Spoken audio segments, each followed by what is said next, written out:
queridos, pode se sentar. Bom estar com vocês aqui mais uma noite.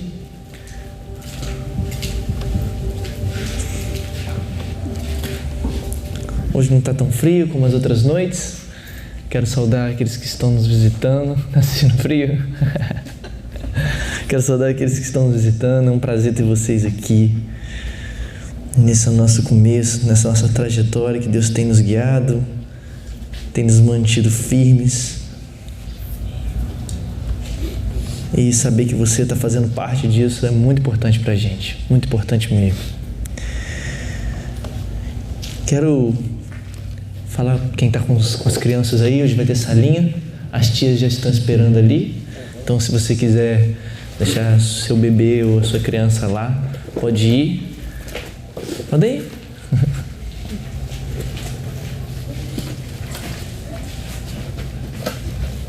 Ele não quer? Ali as crianças vão ver um pouquinho do evangelho também, mas mais na linguagem delas.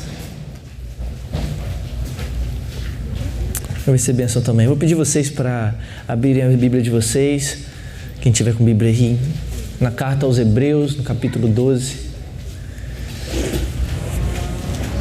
Carta aos Hebreus, capítulo 12. Nós vamos ler os 3 primeiros versículos.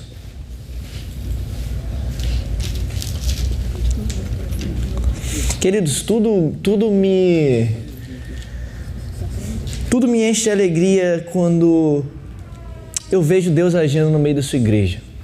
Nós estamos tão acostumados com coisas grandiosas, nós estamos tão acostumados com coisas tão já estruturadas, nós procuramos esse tipo de coisa, que às vezes a gente perde o que Deus está fazendo nas coisas tão pequenas, sabe? A gente perde pequenos começos, a gente perde pequenas vitórias. Então tudo me impressiona quando Deus está agindo, porque Deus faz de tudo, as coisas pequenas e as coisas grandes, as coisas dele. E quando as coisas são de Deus, tudo muda, tudo fica muito mais bonito. E sentir o poder de Deus, o poder da comunhão, o poder da igreja, é algo tão incrível. Ser curado, ser alimentado, tudo isso faz parte do que Deus está fazendo. E quando nós nos reunimos é isso, nós estamos falando constantemente aqui disso. Nós estamos falando que quando a igreja se reúne, os anjos estão, Paulo diz isso, né, aos Efésios, que quando a igreja está reunida, os anjos estão assentados, observando esse grande mistério, observando essa beleza, observando aquilo que está acontecendo entre nós. Isso é muito profundo. E aprove Deus apresentar a sua sabedoria aos principados e potestades por meio da igreja. Sabe o que é Deus mostrar a sua sabedoria por meio da igreja? Então é por isso que nós estamos aqui, por isso que nós cantamos, por isso que nós vamos ouvir a palavra, por isso que nós vamos nos abraçar, por isso que nós vamos orar uns pelos outros, é por isso que nós existimos, para que nós possamos ver essa sabedoria e o mundo também. Amém? Vamos ler.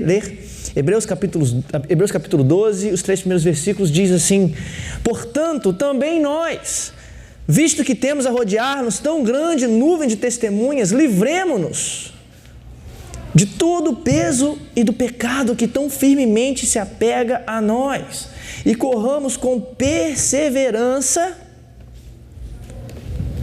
a carreira que nos está proposta, olhando firmemente para o autor e consumador da fé, Jesus, o qual, em troca da alegria que lhe estava proposta, suportou a cruz, sem se importar com a vergonha, e agora está sentado à direita do trono de Deus. Portanto, pensem naquele que suportou tamanha oposição dos pecadores contra si mesmo, para que vocês não se cansem nem desanimem. Queridos, se eu perguntasse a vocês de onde vem a sua felicidade, o que você responderia? Ou melhor, o que te faz mais feliz? Nós vamos falar um pouco sobre a felicidade de Cristo. E o que te faz mais feliz? O que você responderia? Agora, se eu perguntasse a você, de onde vem a felicidade de Jesus? o que você responderia? Pense um pouco sobre isso. Se você quiser olhar para a imagem que estava ali, se você quiser voltar lá, a imagem. Isso. Pense. O que faria ou o que faz Jesus feliz? E existem várias maneiras bíblicas de responder. Muitas maneiras. E é claro que nós não podemos criar uma visão de Cristo que seja enviesada. Nós já falamos aqui como que Jesus não se encaixa nos nossos ismos e nos nossos próprios conceitos. E o que mais tem por aí são visões enviesadas de Jesus. Mas nós não podemos criar um desse tipo. Então a Bíblia diz muitas coisas em que Jesus é feliz. Por exemplo, Jesus se alegra com as criancinhas. Jesus se alegra quando seus discípulos largam tudo para segui-lo. Jesus também se alegra quando o Pai revela a si mesmo para aqueles que Ele mesmo chama de pequeninos. Ele exulta de alegria com isso. Mas existe algo sobre a felicidade de Jesus que muitas vezes nós esquecemos. Nós estamos acostumados, nós presumimos, especialmente como cristãos, que nós alegramos Jesus quando ouvimos Ele e quando obedecemos a Ele. E isso é verdade. Mas se nós descobríssemos hoje que Jesus se alegra de coração quando Ele cura nossas feridas, nossas fraquezas, os nossos fracassos e as nossas limitações.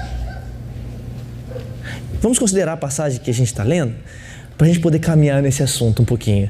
O texto começa no versículo 1 dizendo que nós estamos rodeados por uma nuvem de testemunhas. Que nuvem de testemunhas é essa? Aqueles que vieram antes de nós e permaneceram na fé. O autor de Hebreus estava falando sobre eles no capítulo 11. Os heróis da fé. Essas são as testemunhas que estão rodeando a igreja hoje. E por isso, por causa dessa nuvem de testemunhas, o autor está dizendo que nós devemos nos livrar de todo o peso do pecado que está sempre nos cercando, sempre nos rodeando, sempre nos espreitando, sempre próximo de nós.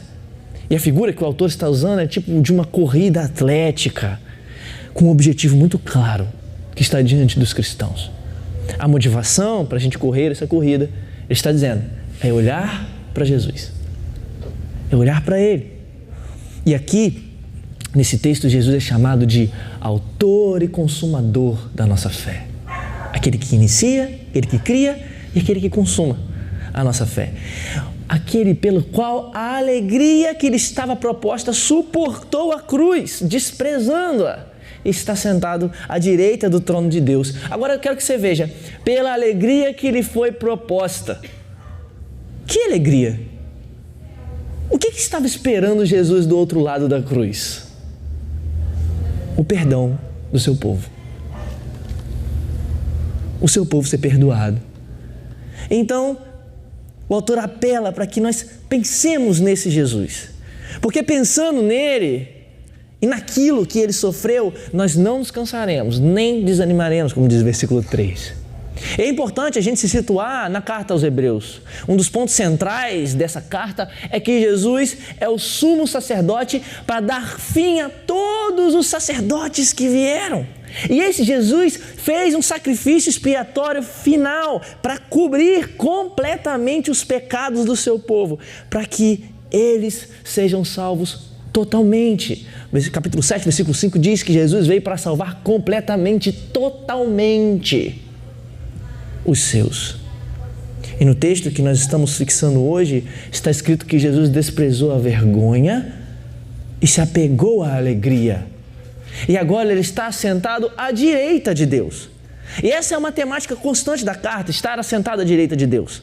No capítulo 1, versículo 3, diz que depois de purificar os pecados, depois de fazer purificação dos pecados, ele se assentou à direita da majestade das alturas. Em outro lugar da carta diz que agora o ponto central que nós estamos dizendo é o seguinte: temos tal sumo sacerdote que ele está sentado à direita de Deus, no capítulo 8, versículo 5. E no capítulo 10, versículo 12 também, dizendo que quando Cristo ofereceu para sempre um único sacrifício pelos pecados, ele sentou-se à destra de Deus. A ideia de Jesus se assentar à direita de Deus, à direita do Pai, está associada à sua obra expiatória sacerdotal. O sacerdote era aquele que mediava a relação entre Deus e o homem. No Antigo Testamento, isso era feito por meio de vários sacrifícios de animais. Mas agora, por meio do único e supremo sacrifício de Jesus, como nós estamos vendo, o que Jesus está fazendo é reconectar o céu e a terra.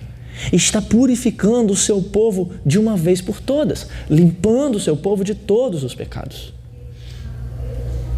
Agora, veja, foi a alegre expectativa de ver o seu povo purificado e perdoado que fez ele passar pela sua prisão, pela sua morte, pelo seu sepultamento e pela sua ressurreição. Em Isaías 53, no versículo 11, quando o profeta está profetizando sobre Jesus, está escrito que ele viu o fruto do seu penoso trabalho e se alegrou. Ficou satisfeito. A verdade é que quando nós participamos hoje, como nós estamos aqui hoje, participando dessa obra expiatória de Jesus, o que está acontecendo? Que nós estamos indo em direção a Ele para receber o perdão e correndo para Ele, apesar da nossa pecaminosidade. O que nós estamos fazendo, na verdade, é nos apegando mais ao profundo anseio e à profunda felicidade de Jesus, à profunda alegria de Jesus, porque a sua alegria está ligada ao ver o seu povo perdoado. A sua alegria está ligada enquanto nós vamos até Ele, enquanto nós nos achegamos a Ele. Isso é conectado com outros textos do Novo Testamento, não é algo comum, não é algo só de Hebreus. Todo o Testamento diz, por exemplo, quando o texto diz, que Jesus diz que há uma alegria no céu quando um pecador se arrepende. Qualquer tipo de pecador. Não é um pecador mais bonitinho. Não é aquele que só mentiu. Não é aquele que só contou uma mentirinha branca ali na frente. Quando qualquer pecador se arrepende de qualquer pecado, há uma alegria no céu. Ou quando Jesus está orando no capítulo 17, a sua oração conhecida como oração sacerdotal, ele está dizendo que a alegria dele vai ser completa no seu povo. E ele não quer apenas que nós sejamos perdoados. Escute bem, ele nos quer. Ele não quer apenas que nós experimentemos do seu perdão. Ele quer que nós experimentemos dele. Nós até sabemos o quanto ansiamos por Jesus como igreja. Nós cantamos, Maranata, ora vem, Senhor Jesus. Mas o quanto mudaria em nós se nós descobríssemos, ou na verdade, nos apegássemos ao fato de que Ele também anseia por nós. Pois é isso que Ele mesmo diz no capítulo 17 de João, orar dizendo, Pai, o meu desejo é que aqueles que Tu me deste estejam comigo, aonde eu estiver. Eu sempre falo que quando um cristão morre, é essa oração sendo cumprida. Porque o desejo de Jesus é ter aqueles dele perto dele. Essa é a sua felicidade. A felicidade de Cristo Jesus. Em outro lugar, na carta aos Hebreus, o autor nos lembra de uma das implicações de Jesus ser o nosso sumo sacerdote. No capítulo 4, versículo 15 e 16, ele diz que porque nós não temos um sumo sacerdote que não possa se compadecer das nossas fraquezas. Pelo contrário, ele foi tentado em todas as coisas, à nossa semelhança, mas sem pecado. Portanto, aproximemo-nos do trono da graça com confiança, a fim de recebermos misericórdia e encontrarmos graça para ajuda em momento oportuno. Conseguem perceber a maravilha do amor de Jesus? Esse texto tem um peso de glória profundo para aqueles que sofrem, para aqueles que estão angustiados por qualquer razão, para aqueles que não conseguem ver esperança nenhuma de mudança, para aqueles que estão lutando para que alguma coisa neles mude, mas não conseguem. Nós podemos até pensar naturalmente que Jesus está conosco quando tudo está indo bem, mas veja, o texto diz o contrário. Diz que Jesus está conosco nas nossas fraquezas. Diz que Jesus está conosco quando tudo está indo mal. E compadecer aqui tem a ver com sentir em si mesmo as nossas dores. Compadecer tem a ver com chorar conosco. Compadecer tem a ver com sentir conosco o que nós estamos sentindo. Os sacerdotes do Antigo Testamento, do povo de Israel, deveriam levar as ofertas do pecado do povo até Deus e esperar que Deus perdoasse o povo ao consumir aquelas ofertas. Eles até poderiam levar as ofertas a Deus, mas eles não eram capazes de sentir em si mesmos a dor do povo. Agora então nós temos um sumo sacerdote final, Jesus, que sente as nossas dores. Sabe por que Jesus chora no túmulo de Lázaro? Porque ele chora mesmo. Não é uma razão específica, grandiosa, meu Deus, é porque Jesus chora quando um amigo está morto. Sabe por que o texto diz que ele adorava comer com Marta, Maria e Lázaro? Sabe por que ele adorava? Não tinha nada especial em Marta e Maria mesmo, não. É porque Jesus amava as pessoas mesmo. Marta e Maria não eram apóstolos. Marta e Maria não eram presbíteros da igreja. Marta e Maria não tinham poderes especiais. Nem davam muito dinheiro a Jesus. Mas Jesus amava estar com eles. Mas o que a gente faz com os nossos pecados? Afinal, o texto está dizendo que ele suportou tudo, mas sem pecado. Então a gente pode até dizer, bem, ele pode até sentir as minhas dores físicas, minhas dores emocionais. Mas como ele nunca pecou, ele não sabe o que é isso. Ele não pode fazer nada comigo, ele não sabe o que é culpa. Ele não sabe o que é pecar. Então ele não sabe o que é isso que fica aqui dentro de mim, batendo no meu peito, o que significa pecado. E é verdade, ele nunca pecou. Mas será que a gente deve ficar desanimado porque Jesus não pode compartilhar conosco a culpa e a vergonha dos nossos pecados? Não, por alguns motivos eu quero falar isso com você. Primeiro, o fato de Jesus não ter pecado significa que ele, simplesmente melhor do que nós, conhece a tentação. Pense em um homem que está andando contra o vento. Pense em um homem que está indo contra o vento e uma vez que esse vento vai ficando mais forte e muito mais forte, o que esse homem tem que fazer? Ele tem que se deitar para o vento não levá-lo, ou ele tem que segurar alguma coisa. Esse homem se rende, esse homem cede à tentação do poder do vento. Então, esse homem jamais vai saber o que vem depois desse vento forte. Irmãos, Jesus nunca se deitou.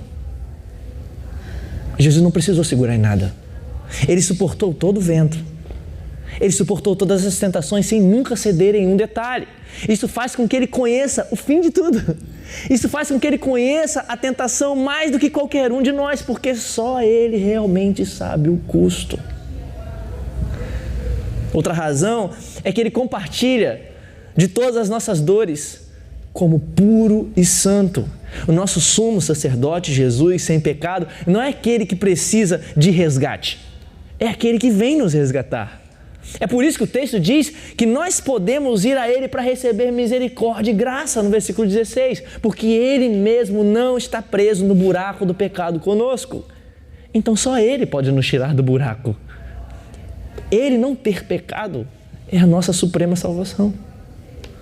Dessa forma, então, Jesus é o nosso feliz sumo sacerdote, sabendo que foi cumprida a missão dele de perdoar o seu povo. E agora ele está sentado à direita de Deus, intercedendo por nós. E a questão é que Jesus, tendo morrido e ressuscitado dos mortos, foi então exaltado até os céus, até o próprio coração dos céus, até o trono do próprio Pai, o centro do universo. Em outras palavras, Jesus, quando terminou tudo, ele não foi só para um lugar de descanso, porque ele estava muito cansado de ter apanhado pra caramba, sabe? Então vou procurar um lugar que eu estou a fim de dormir, né? Que eu estou cansado, estou sem dormir 3 noites. Ele não foi para esse tipo de lugar, alguma esfera espiritual, onde ele pudesse ficar ali de boa, feliz porque ele realizou o seu trabalho, igual o fim de Vingadores, né? Thanos estala os dedos, aí quando começa o Vingadores Ultimato, Thanos está lá vendo o pôr do sol, porque ele só queria ver o pôr do sol. Então ele está lá. Jesus não faz isso, sabe? O que Jesus faz é ir direto para o tribunal interno do Pai, a fim de que continue representando o seu povo ali. Continue o trabalho, intercedendo por nós. O trabalho que ele está realizado aqui na terra, que ele fez realizado aqui na terra, ele continua nos céus fazendo, porque essa é a sua grande alegria, a sua grande felicidade. Se eu perguntasse para você, o que faz Jesus mais feliz? O que você responderia?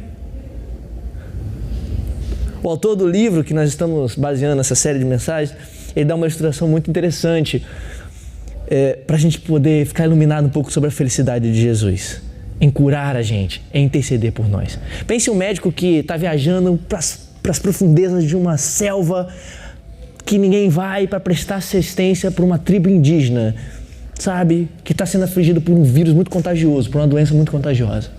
E esse médico vai lá, ele pega todo o seu equipamento médico, ele está completo com o seu equipamento médico, ele já sabe qual é o problema, ele diagnosticou o problema, ele pegou os antibióticos, está tudo preparado dentro da bolsa dele, ele é rico, ele é independente, então ele não precisa que ninguém pague a ele por esse serviço, ele só quer ir lá mesmo, entrar por essa selva para curar aquelas pessoas. Mas quando ele chega lá, muitos não querem ser cuidados por ele.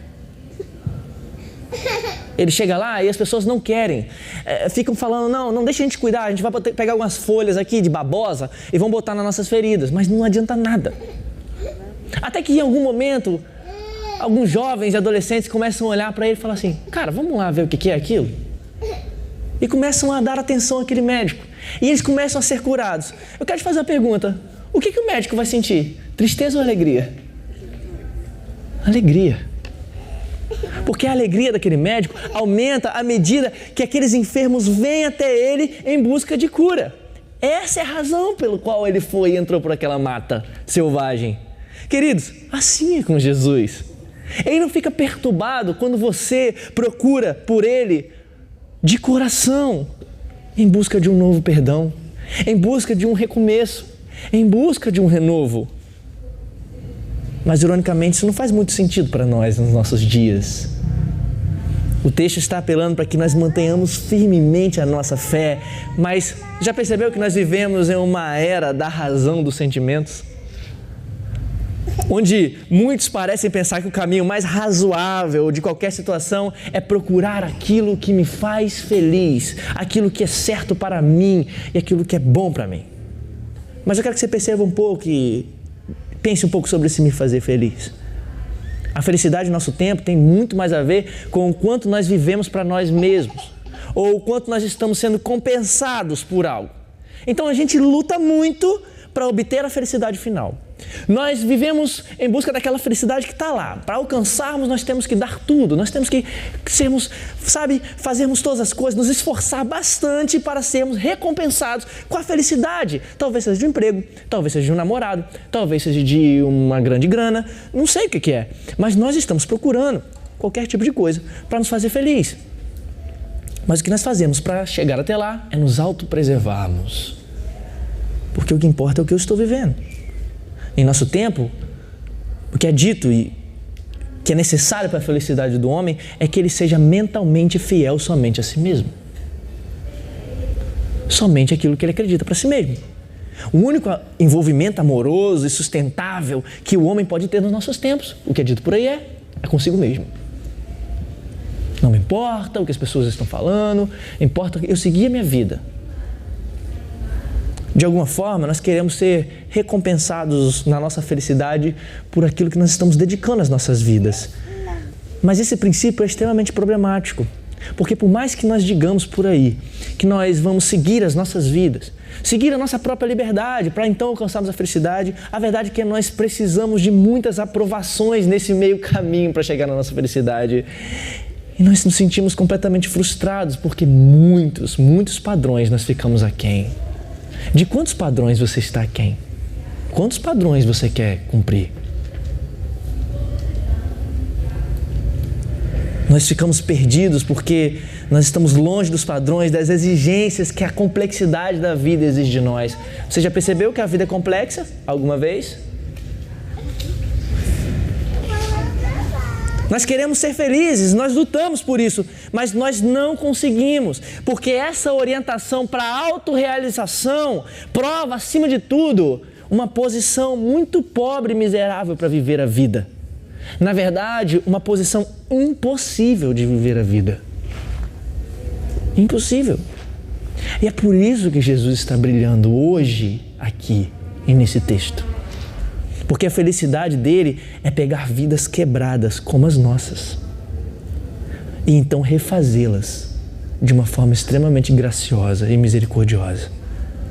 A felicidade de Jesus é voltada para os outros. Melhor, a felicidade de Jesus é voltada para nós. É voltada para os outros, não para si mesmo. Mas isso teve um custo muito alto para Jesus. Os textos que nós estamos observando nessa noite estão dizendo que em troca dessa felicidade que lhe foi proposta, ele suportou a cruz sem se importar com a vergonha. Ou em outro lugar, que ele suportou a tamanha oposição dos pecadores contra si mesmo. E de que ele foi tentado em todas as coisas. Afinal, para que a gente possa receber o seu consolo, para que a gente possa receber a sua graça, ele teve que vir até nós. O Deus vivo andando entre os homens, se aproximando de nós para que o nosso infeliz mundo tenha um vislumbre da graça que tanto nós precisávamos desesperadamente nas nossas vidas frustradas, nas nossas tentativas de ser feliz, nas nossas procuras por felicidade.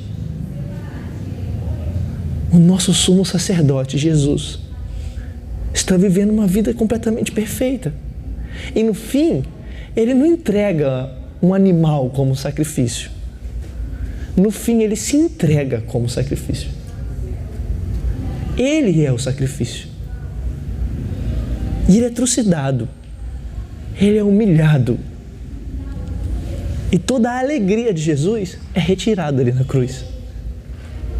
É suplantada pela vergonha e a dor dos nossos pecados sobre ele. O meu e o teu. Da nossa rebeldia. Estava sobre ele. Ele é abandonado e recebe o castigo que era destinado a nós. Jesus então sofre a desonra e a humilhação para que ele e nós recebêssemos a alegria e a felicidade que nós estamos tanto procurando por aí. Receber a sua graça, a sua misericórdia não é apenas uma justificativa para a grande obra da cruz. Nós estamos falando sobre o coração de Jesus, amém? Então Jesus dá a sua graça e misericórdia porque é quem Ele é. Porque esse é o seu coração. O coração de Cristo nunca é esgotado por nos aproximarmos dEle. Nunca. Na verdade, o seu coração se enche ainda mais por nos aproximarmos dEle. Afinal, foi exatamente para essa alegria que Ele suportou todas essas coisas.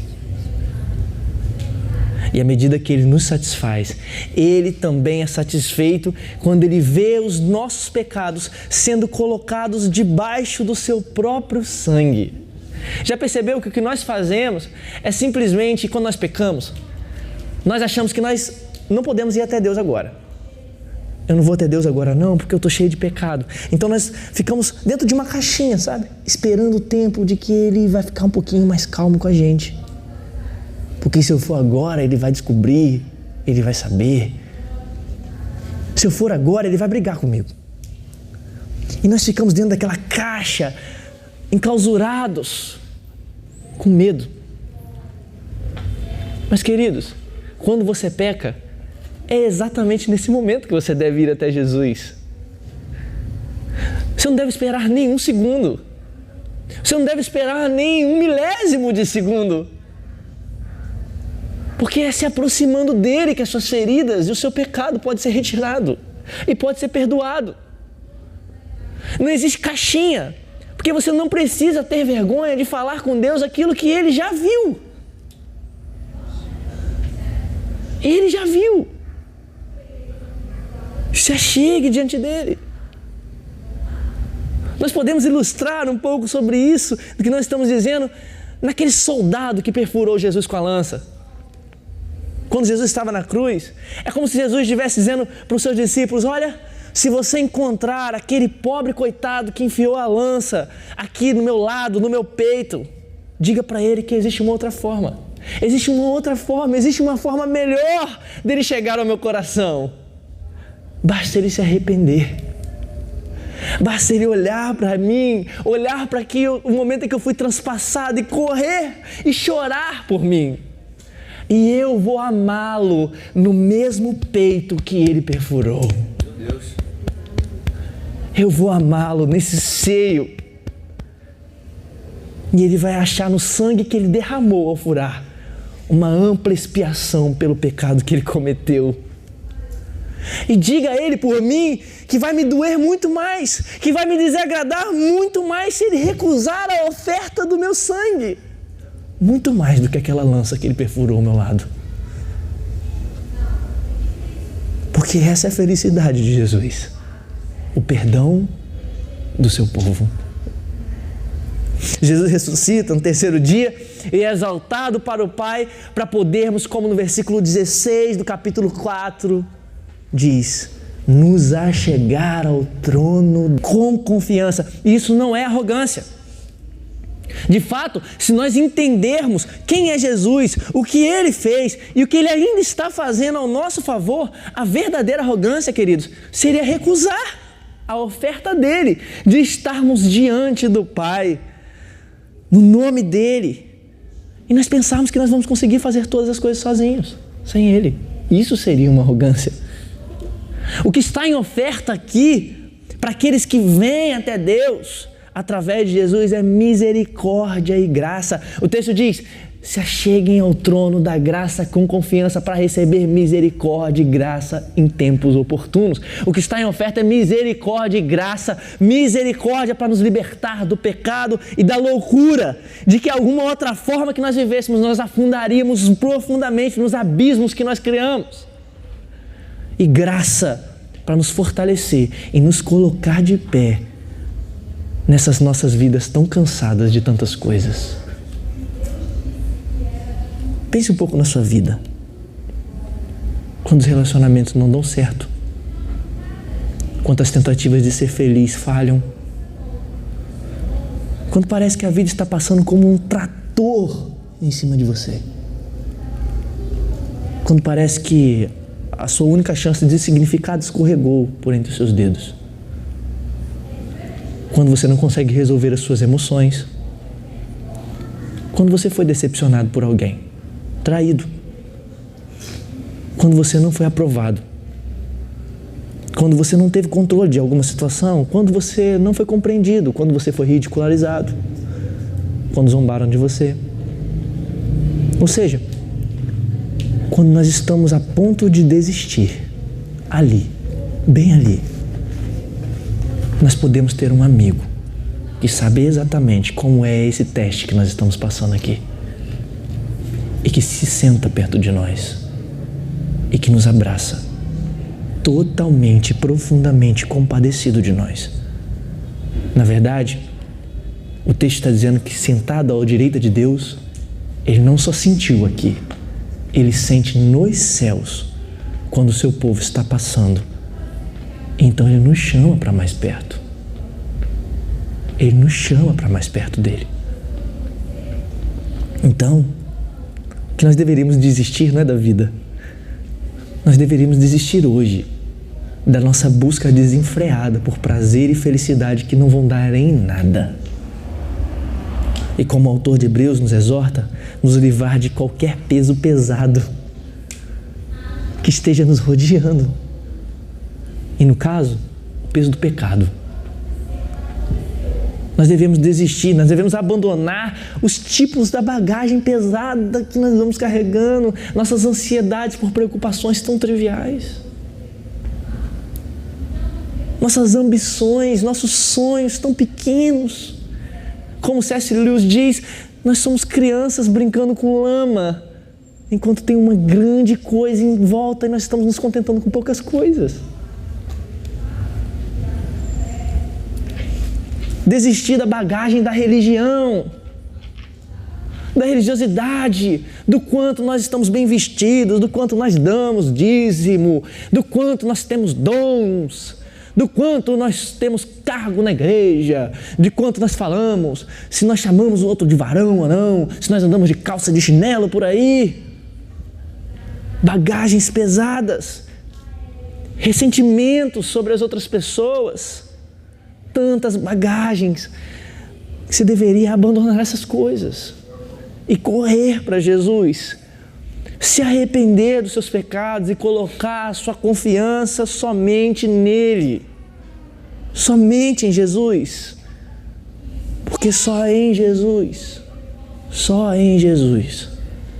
nós temos acesso ao Pai. A famosa escritora Anne Dillard escreveu vários livros, ela é britânica. Ela fala de uma fria véspera de Natal, quando ela ainda era uma criancinha. E a família voltaram de jantar, né? E ali havia um prato de biscoitos na casa dela, uma mesa especial. A Anne tira o casaco de inverno e aí chega perto do aquecedor, está se aquecendo as mãos ali. E aí de repente a porta da frente da casa dela se abre e entra uma pessoa que ela diz que ela nunca quis conhecer. A família grita: Papai Noel! Papai Noel! E a família chama dizendo: olha Anne, quem está aqui? Olha quem está aqui! E a pequena Anne corre para cima, para o quarto dela. Ela explica por que ela temia o Papai Noel. Ela diz que o Papai Noel era como um velho que você nunca viu, mas que você sabe que sempre viu você. Ele vai saber se você foi bom ou você foi ruim. E no caso dela, ela tinha sido muito ruim. Então o Papai Noel estava na porta dela, tocando a campainha e gritando: Feliz Natal! Feliz Natal! Mas Anne nunca desceu do quarto dela. Anne descobriu um pouquinho mais tarde que esse Papai Noel era a Senhora White. Uma velha senhora que morava na frente da casa dela, do outro lado da rua. E a Senhora White constantemente procurava a Anne, dava biscoitos para ela, dava docinhos para ela, ensinava ela a pintar com o dedo, instruía a Anne sobre as coisas da vida. E Anne gostava, amava a Senhora White. Mas um dia, 6 meses após o incidente do Papai Noel, a Senhora White chamou Anne novamente e ela fugiu da Senhora White de novo. A lição desse dia envolvia uma lupa. A Senhora White pegou a lupa e queria mostrar como que a força do sol. Então ela pegou uma lupa e botou em cima da palma da mão da criança Anne, para deixar ela sentir aquele calor do sol. O que a Senhora White estava querendo fazer era apenas mostrar novas coisas sobre o mundo. Mas a menina foi queimada, sentiu um pouco de calor excessivo por acidente. E o que ela fez então? Ela arrancou a mão dali, saiu correndo para casa chorando. A Senhora White até chamou ela, dizendo: Anne, e queria explicar, mas foi sem sucesso. Mais tarde, a Anne, refletindo nos seus livros sobre como essas experiências foram paralelas ao seu relacionamento com Deus, ela escreve exatamente assim, queridos: mesmo agora eu me pergunto, se eu encontrar Deus, Ele vai pegar e segurar a minha mão nua na dele e focar o seu olho na palma da minha mão e acender aquele ponto e me deixar queimar? Não. Fui eu que entendi tudo errado e decepcionei todo mundo. Senhora White, Deus, me desculpem por eu ter fugido de vocês. Eu ainda estou fugindo. Eu estou fugindo desse conhecimento, desse olho, desse amor do qual deveria ser o meu refúgio. Para você, Senhora White, para você, Deus, significava apenas amor e amor, e eu sentia apenas medo e dor. Assim, uma vez em Israel, o amor veio a nós encarnado, ficou na porta entre os dois mundos, e todos nós ficamos com medo. Queridos, Deus nos chama em Jesus para destruir esse medo, para nos achegarmos a Ele. Ele nos convida a sair dessa nossa necessidade diária para o suprimento que Ele tem, desse nosso frio espiritual para o calor do seu fogo sagrado, desse nosso medo para a confiança e ousadia. Nós até sabemos que o trono de Deus é um trono de julgamento, e é verdade, mas constantemente nós duvidamos que esse mesmo trono é um trono de graça também. Nosso problema é que nós não levamos a sério a Escritura quando ela fala de nós como corpo de Cristo. Cristo é a cabeça do corpo e nós somos as suas próprias partes do corpo. E como uma cabeça se sente em relação ao corpo? O próprio apóstolo Paulo diz, ela nutre o corpo. Então, Paulo faz a conexão explícita disso com Jesus, dizendo que assim Cristo faz com a igreja, porque nós somos membros do corpo de Cristo. Efésios capítulo 5, versículo 29 e 30. Quando o seu corpo se machuca, o que você faz? Você trata, você higieniza, você protege, você dá tempo para aquilo ali sarar. Alguns de nós ficam arrancando a casquinha, né? Mas tudo bem. Pelo menos a gente trata e higieniza. Porque sabe por quê? Porque essa parte do seu corpo não é só um amigo próximo. É uma parte de você. É isso. Assim é com Cristo e com o seu povo. Assim é com Cristo e com aqueles que se achegam até Ele. Nós somos parte dele. É por isso que Jesus Cristo ressuscitado encontra Paulo, na época Saulo, perseguidor da igreja, e ele diz para ele: porque você me persegue. Veja bem, Jesus já tinha ressuscitado, mas pelo fato de Paulo estar perseguindo a sua igreja, o seu povo, Jesus disse: por que você está me perseguindo? Queridos, a boa notícia que eu estou aqui para contar para vocês hoje, a maravilha do Evangelho, é que Jesus Cristo é consolado quando você recebe as riquezas da cruz. Quando você recebe as riquezas do Evangelho. Sabe por quê? Porque é o próprio corpo dele que está sendo curado. É o próprio corpo de Jesus. Veja bem, não é natural se aproximar de Deus, eu sei. É sobrenatural. É uma obra do Espírito. Mas que bom que o Espírito está aqui hoje. Porque o Espírito Santo está abrindo os nossos olhos para que podemos olhar e ver Jesus. Ver o sorriso de Jesus, afinal nós estamos falando sobre a felicidade dele. E o convite e as promessas de Jesus ainda estão de pé nessa noite fria, na rua Irajuba, 1167. E o clamor que eu tenho para fazer para você é o mesmo dele. Se aproxime do trono. Porque se Jesus esteve conosco na nossa humanidade, Ele vai estar conosco também no trono da graça. E aí a gente pode chegar com confiança para o perdão dos pecados novamente.